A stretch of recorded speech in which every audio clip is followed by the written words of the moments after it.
హరీష్ రావు ఉండడు, హరీష్ రావు బీజేపీలో పోతాడు. కేసీఆర్ కేటీఆర్ ఉంటారు, ఇంకెవరు ఉంటారు? జగదీశ్వర్ రెడ్డి మేము తీసుకోకుండా బెటర్ ఏంటంటే రిటైర్ అయితే బెటరు, ఎందుకంటే అక్కడ మొత్తం కాంగ్రెస్. ఆయన జగదీశ్వర్ రెడ్డి మేము ఏం తీసుకుంటాం?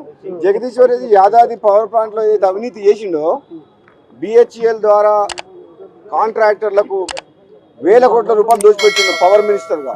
కాబట్టి జగదీశ్వర్ రెడ్డి మేము తీసుకున్నా కానీ బయట ఉన్న జైలుకు పోతాడు. కాబట్టి జైలుకు పోయే వ్యక్తులను మేము తీసుకోము. అవినీతి ఆరోపణలు ఉన్న TRS నాయకులని కాంగ్రెస్ పార్టీ తీసుకోదు, ఎందుకంటే వాళ్ళ వల్ల మన కాంగ్రెస్ పార్టీ నష్టపోతుంది.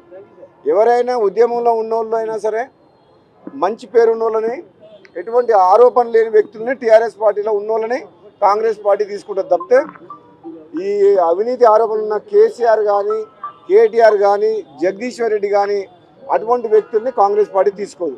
మీ అందరికీ తెలుసు, ఒక కాంగ్రెస్ పార్టీని ఏ పదవినన్నా ఎవరన్నా అలంకరించవచ్చు, అది TRS పార్టీలో సాధ్యమవుతుందా? TRS పార్టీ ప్రెసిడెంట్ ముఖ్యమంత్రి వేరే వాళ్ళు అవుతారా?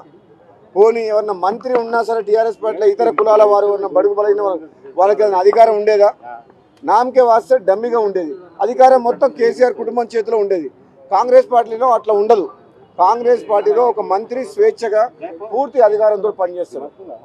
కాబట్టి కాంగ్రెస్ పార్టీలో ఉన్నంత స్వేచ్ఛ, ప్రజాస్వామ్యము, ఆత్మగౌరవం ఏ పార్టీలో ఉండదు. నేను ఇప్పుడు కాదు, నేను గతంలో కూడా ఎన్నో అసెంబ్లీ సాక్షిగా బయట పోరాటం చేసిన, అప్పుడు కూడా చెప్పిన నా ఏకైక లక్ష్యము కేసీఆర్ని గద్దె దింపడము. నా ఏకైక లక్ష్యం. రెండవ లక్ష్యం ఏంటంటే కేసీఆర్ అవినీతి సొమ్ము బయటికి వెలికి తీసి దర్యాప్తు జరిపించి జైలుకు పంపడము రెండోది. మూడోది BRS పార్టీని బొందబెట్టడము. అందుకనే నేను మళ్ళీ తిరిగి వచ్చి కాంగ్రెస్లో పోటీ చేసింది కూడా అందుకనే. నా లక్ష్యం నెరవేరింది. ఈరోజు తెలంగాణ రాష్ట్రం 4 కోట్ల ప్రజలకు కేసీఆర్ కుటుంబం నుంచి విముక్తి కలిగించడం కాబట్టి చాలా సంతోషంగా ఉంది. Thank you. ఏం ఉల్టా పల్టా అవుతుంది? కేసీఆర్ BRS పార్టీ ఎప్పుడైతే పార్టీ పేరు మార్చిండో అప్పుడే ఆ రోజే తెలంగాణ ప్రజలతో ఉన్న పేగు బంధం తెగిపోయింది. భారత రాష్ట్ర సమితి అని పేరు పెట్టినప్పుడు నేను మీకు మళ్ళీ చెప్తున్నా, BRS అనేది క్లోజ్డ్ స్టోరీ, అంటే ముగిసిపోయిన కథ. మళ్ళీ BRS పార్టీ అధికారంలోకి వచ్చే ప్రసక్తే లేదు. ఒక రాష్ట్రాన్ని సాధించిన పార్టీ, రాష్ట్రం గురించే పుట్టినటువంటి పార్టీ, రాష్ట్ర ఏర్పాటుకు అన్ని పదవులు వదిలిపెట్టి బయటకు వచ్చిన నాయకుడు, అందరినీ సంబంధ వర్గాలను కలుపుకొని అందరూ కలిసి తెచ్చుకున్నటువంటి పార్టీ ఇది. ఈ పార్టీని ఎవరు తూర్చలేరు.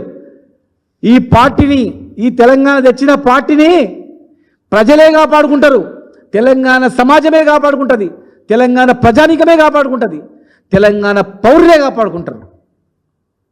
తెలంగాణ మీద ఎవడైనా పెత్తనం చెలాయిస్తున్నాడు బయటడంటే సహించడు. తెలంగాణ గడ్డ మీద ఎవరైనా ఆధిపత్యం చెలాయిస్తున్నారంటే సహించరు.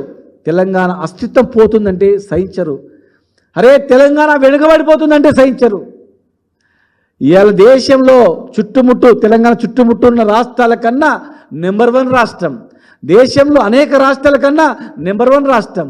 జీడిపిలో ఎక్కడ ఎక్కువ ఉందంటే తెలంగాణలో అని చెప్పిన రాష్ట్రం. పరిశ్రమలు ఎక్కడ పెట్టాలంటే తెలంగాణకు పోదాం దారిలో ఉన్నటువంటి రాష్ట్రం ఇది.